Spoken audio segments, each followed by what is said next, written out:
My 23F sister, 30F, is unhappy I babysit my friends, 23M and 22F baby, instead of her difficult child. How can I help my family see that her kid is challenging? I'm a 23-year-old child-free woman, not sure if this is relevant to the story, and my sister is 30 with a 4-year-old son. She's a single mom, her ex-husband is not involved and has no contact with her or their son. I'll get straight to it. Her kid is difficult to handle. It's not his fault, it's my sister's fault. He obviously has behavioral and mental health issues, even at this young age. But my sister was, and still is, very ableist, refusing to accept that her son has challenges. The kid screams loudly whenever things don't go his way, cries when he's overwhelmed, and has meltdowns due to particular sounds and textures. As I said, I don't blame him for these problems, but my sister's refusal to seek help or treatment makes him hard to be around. Consequently, I refuse to babysit him, even when my sister insists, more like demands, that I do. This leads to frequent arguments between us and our family. I have a friend, a 23-year-old guy, who is married to a lovely woman aged 22, and they have a baby boy who just turned 1. Yes, they married and had him young, but it's not my place to judge. This past weekend, they asked me to babysit, and I agreed for a few reasons. Their child is calm, well-behaved, and generally pleasant to be around. I enjoy babysitting him. Plus, they asked me politely, and understood I might decline because I'm child-free. They were respectful in their request. One thing about me is that if you ask me to do something kindly, even if it's something I wouldn't usually agree to, I might do it because you were courteous. For these reasons, I gladly agreed to babysit their son. My sister also asked me to watch her son that day so she could have some time for herself, and I refused, explaining I was already babysitting for friends. She was upset, to say the least. She made a few remarks about how I was an asshole and not a good sister, but I thought she let it go afterward. This past weekend, while I was caring for the baby, my sister started pounding on my door. I glanced through the window and saw she had her son and a bag with her, realizing she wanted to drop him off for me to babysit. She was pounding on the door, shouting at me, calling me cold-hearted and a baby hater, all while I was holding a baby, ironically, and insisted I better open up and fulfill my sisterly obligations. I placed the baby in another room to prevent him from getting frightened by the commotion and told my sister through the window to leave, or I would call 911. She cursed for a good 5 minutes before leaving. I recorded the entire incident on my doorbell camera and sent it to the family group chat. Surprisingly, my entire family supports my sister. She keeps arguing that I'd rather babysit a child who isn't even related to me over my nephew. I reminded her that her child is difficult to be around, but she insists that families should help each other. My sister has been distant since then and keeps sending me text messages trying to provoke me into more arguments with her. She's also started making some pretty ableist and nasty remarks towards my friend's wife. My friend's wife is on the spectrum and has BPD, and my sister keeps saying she should have been sterilized and never should have passed her issues to her child. By the way, her child has shown none of the signs that autistic infants usually show, so I don't know what my sister is on about. I will admit that I do feel a bit guilty because I've never thought about babysitting my nephew, but I eagerly accepted the chance to babysit my friend's child. My sister, dad, 66, mom, 64, and brother, 33, are all calling me an asshole and saying I'm just using the CF label to dodge family responsibility. I need advice on how to help my family understand my viewpoint on this. How can I clarify to them that the issue isn't the babysitting itself, but the behavior of the kid? Relevant comments. Commenter. Just ignore your sister. Maybe even block her. She isn't entitled to you as a babysitter. As for your family, tell them, so when are you babysitting sister's kiddo since family should care for family? Ope. My brother, 33, which I should have mentioned, has a wife and kids, so he can't babysit, and my parents are in their early mid-60s, also probably should have mentioned, and claim to be too old to do so. I'm the youngest, and was a whoops baby my parents had in their 40s by chance. Due to my young age and the fact I'm not married and don't have kids, they keep saying I'm the perfect person to babysit because I have nothing to do, not even considering that I have a job and friends of my own. Why can't your brother take care of him if he already has experience with his own kids? Oop. In the words of my family, he already has his own family responsibility, you have none. Yes, that's pretty much always their response when I ask why my brother can't babysit the kid. My brother also deep down knows the kid is a nightmare, even as much as he tries to ignore it along with my sister and parents. To a different commenter. His kids don't like spending time with her kid because he's had violent meltdowns and hurt them before. The kids avoid that boy like the plague. I don't blame any of the kids in that situation. My sister's son clearly has behavioral and/or mental issues that cause him to react violently to overstimulation, which is not his fault. He needs help so he can develop methods for controlling his meltdowns and keep his emotions in check. My brother's kids, though mature for their age, are still children and don't fully grasp why he behaves as he does, leading to resentment and dislike towards him. I feel sorry for all the kids involved. Nobody is winning. Mute the group chat and seek professional advice for your nephew. I've muted the group chat, and I recognize this is a me problem, but I can't help checking it every few hours and feeling bad about starting a conflict. I'm soft, I know. As for my nephew, I don't mean to sound rude, but would it really help? Yes, I could have an expert provide their opinion, but ultimately, my sister sister won't get him help, so what would be the point? Again, I don't mean to be rude. Commenter, part of a longer comment. If she sends her child to public school, her neglect will become glaringly obvious when he's unable to manage himself, and she tells mandated reporters she refuses to get him the support he needs.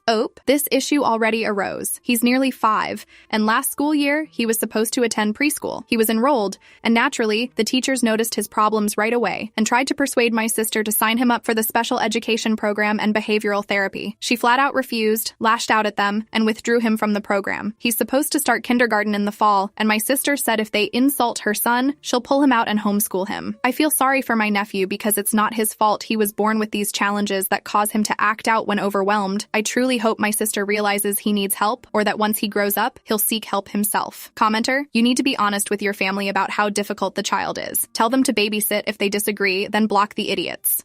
They already know he's a handful. They keep trying to pretend he's not and ignore the problem, but they do know. They don't want to make my sister angry by mentioning it, as she goes ballistic with insults and arguments whenever someone brings it up. I care about my family, I care about my nephew, and I care about my sister, but it's wrong to just ignore the challenges he faces. He needs assistance. There is definitely something going on in his mind. I'm not saying that to be harsh, cruel, or ableist in any way, but it's the truth. Responds to a longer comment. I really hope I wasn't offensive with my choice of words. It feels wrong to say this kid has issues in the head or he's messed up in the head, but I genuinely don't know how else to put it. I don't phrase it that way to be mean or ableist or any kind of biased or phobic, but that's the only way I can think of to describe it without a diagnosis. I don't know how much support CPS would be. We live in a small town in the South where I don't even know if CPS has an office in our town or district. The nearest town over is a rundown city with high rates of crime, child abandonment, and drug use. So I can imagine that the CPS offices there are probably swamped. Sounds like she has mental health issues too. I don't want to guess, but I don't think she does. I think she's just prejudiced against mental health disorders specifically. I'm not saying that people with mental illnesses can't also be prejudiced towards others with disorders and mental illnesses,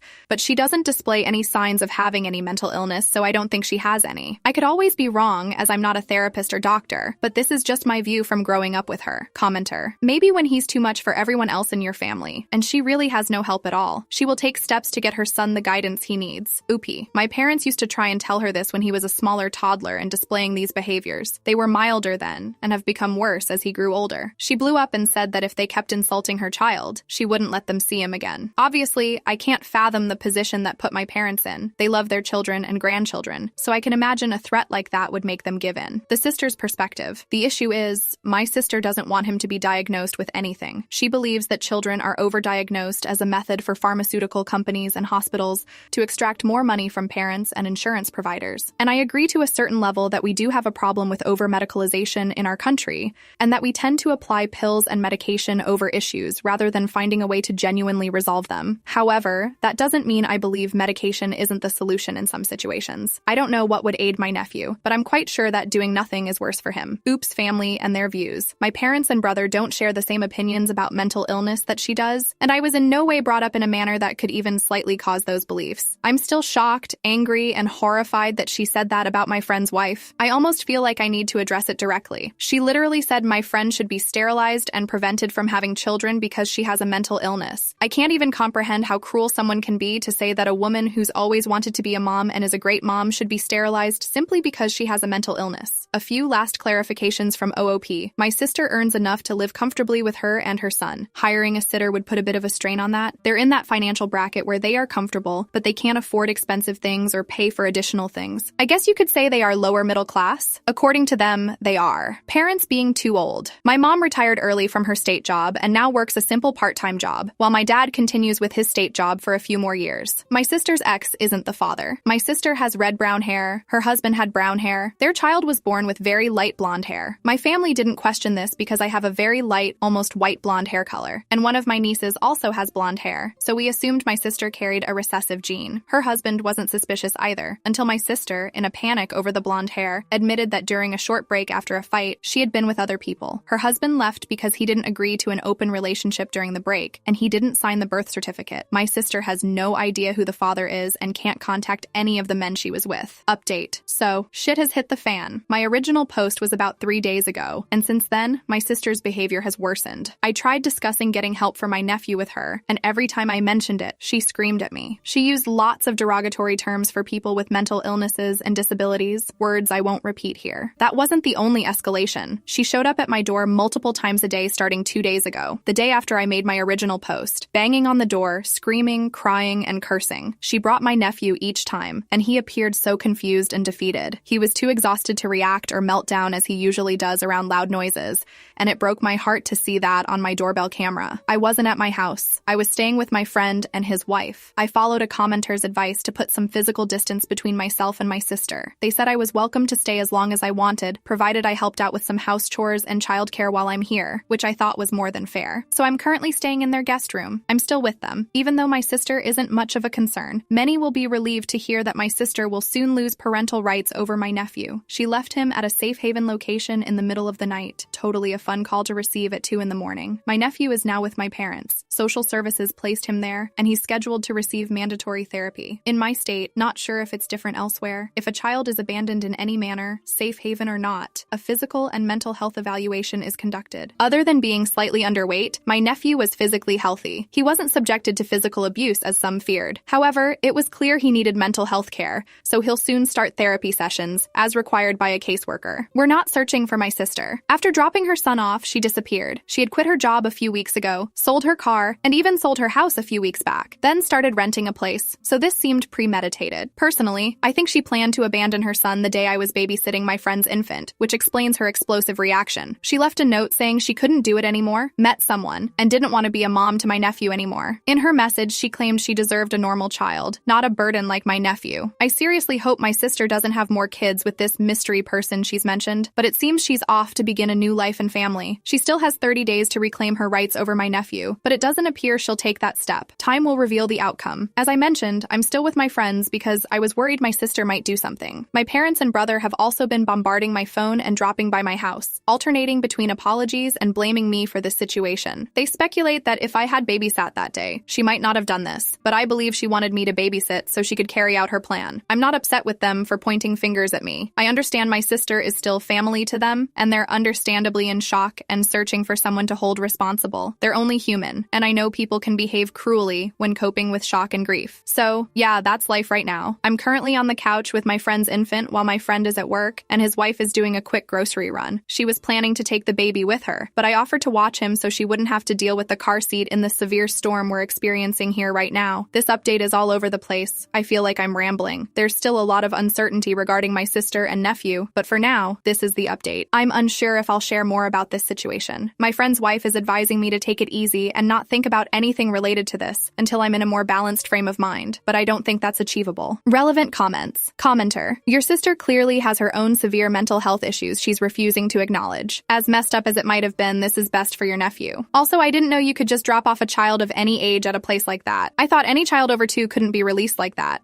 I don't know my state laws, so I don't know. Since I'm not directly involved in the case, I'm not getting updates. When I say we are not looking for her, I mean me and my family. 9.1. One may be looking for her, but I'm out of the loop on this whole case. Update. Would I be the a-hole for forgiving but not forgetting my family for blaming me for what my sister did? My sister abandoned her 5-year-old son a little less than 2 weeks ago and fled. Police are searching for her, but she hasn't been located yet. My nephew is with my parents and is attending therapy. When that first happened, my parents quickly blamed me because I had refused to babysit the child in the past, and the weekend before my sister eventually abandoned him, they believe that if I had babysat him that day, she wouldn't have fled. I have been staying with my friends since then, and oh my god, it's relaxed here. They're young parents with a baby, and yet it's peaceful. Everyone is happy. They discuss things when there are issues and work together. I've met both of my friends' parents, and they're kind and courteous. Obviously, I don't know what happens behind closed doors, but I've seen some disagreements, and they always find a way to resolve them. Growing up, my parents constantly argued. My siblings were often loud and harsh to one another, and there always had to be someone to blame. If you were the person who was blamed, you were insulted and shunned for a while. Then they would apologize. You were always expected to forgive and forget. My parents are trying to apologize to me for their outburst over my sister, and I can understand their initial reactions. I'm willing to forgive, but I know my family will also expect me to forget, and I can't forget. I don't think I can forget this entire situation. So I'm wondering if I would be the asshole if I chose to forgive them, but refuse to forget this whole thing.